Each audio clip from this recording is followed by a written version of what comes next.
Hey guys, we're back from Turkey Bash.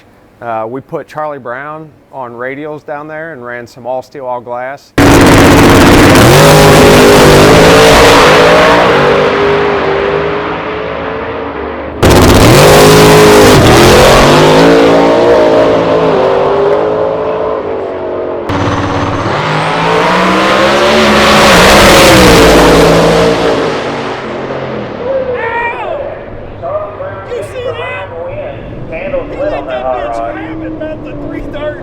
It was the first time that we had ever run this thing on Radials, and I had a lot of questions about people asking, what did you change on the 4-link to make it work on Radials versus the slick that we normally run? The funny thing is my answer to everybody is nothing.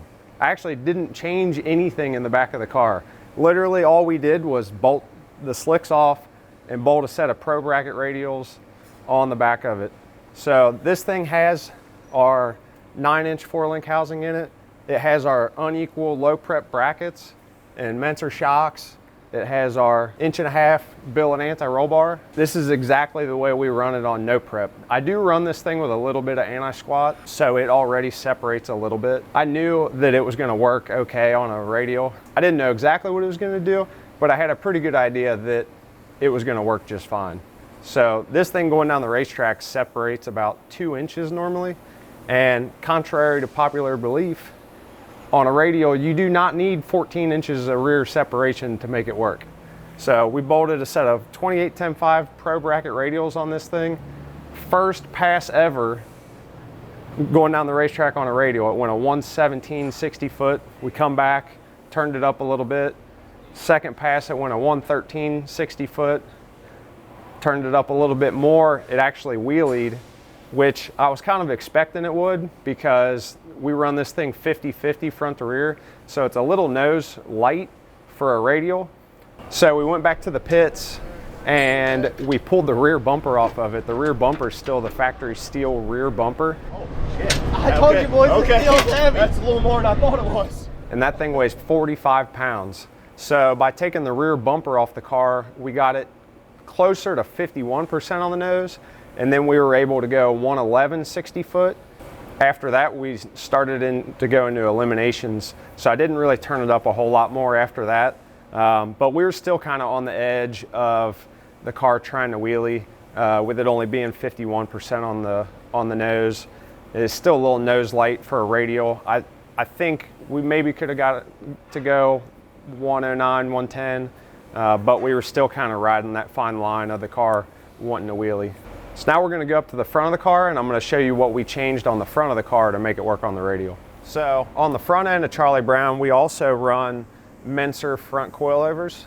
And the awesome thing about the Mentors is that you're able to get them tight enough to control this thing really when you're trying to go fast. So even when we're running on no prep and we're running 6 inches of front end travel, I still prefer a fairly tight shock where I can control that front end travel real nice and slow and gentle and control. You never want it to come up and just smash the limiters or anything. It's going to upset the car. You know, smooth is fast. So like I said, on no prep, we run 6 inches of front end travel.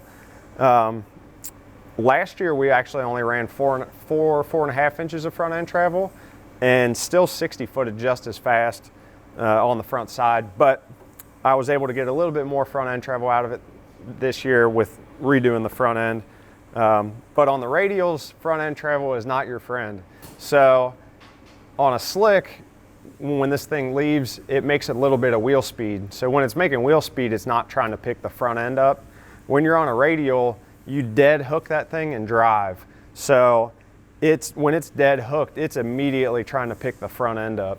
So the TRZ upper control arms actually have this cool threaded bung in them to where you can they actually come with a bolt that limits your front end travel, so you can run this bolt up and down to limit how much front end travel it is. So by the end of the night, running it on radials, when we went 111 60 foot, I had it limited down to 1 inch of front end travel. So normally on a radial car, when you're trying to go, you know, around 10 60 foots, you don't have very much front end travel, 1-2 inches tops. And then you need a really tight shock to be able to control that. So that's where the Mentor really shines, is being able to control that front end travel. We didn't have any extra weight hung on the front of this thing or anything. Like I said, we went 111 60 foot on the radial with 51% on the nose. And then the next day was a front side no prep. We hung the rear bumper back on it. I took these bolts out and gave it all the front end travel back, bolted the slicks on it, and we went 116 60 foot off the trailer on the slick first round of the no prep race. It just goes to show you that, you know, you do not have to make huge drastic changes to go back and forth between a radial and a slick, especially with our low prep brackets. Those things just flat out work. It doesn't matter if it's a street, back of the track, front side no prep, or a full blown radial, they just work. So I never expected to run a radial on Charlie Brown, but we did, and we actually had a whole lot of fun. I forgot a little bit how much I missed the radial, and how fast we were able to go, how fast you'd be able to slam power into that thing, and just try to keep the front end on the ground. So you probably will see Charlie on radials more next year. We're gonna bounce back and forth a little bit. We might try to get into some more all steel, all glass, and I don't know. We don't know what holds, but we went really fast and it was a lot of fun. So we're just gonna keep going where Charlie fits in, and it fits all steel, all glass pretty good. So what do you guys want to see Charlie Brown run next year? You guys want to see more all steel, all glass action? You want to see Charlie Brown more on radials? Or you want to stay true to the front side no prep? Drop a comment below and let us know what you guys think.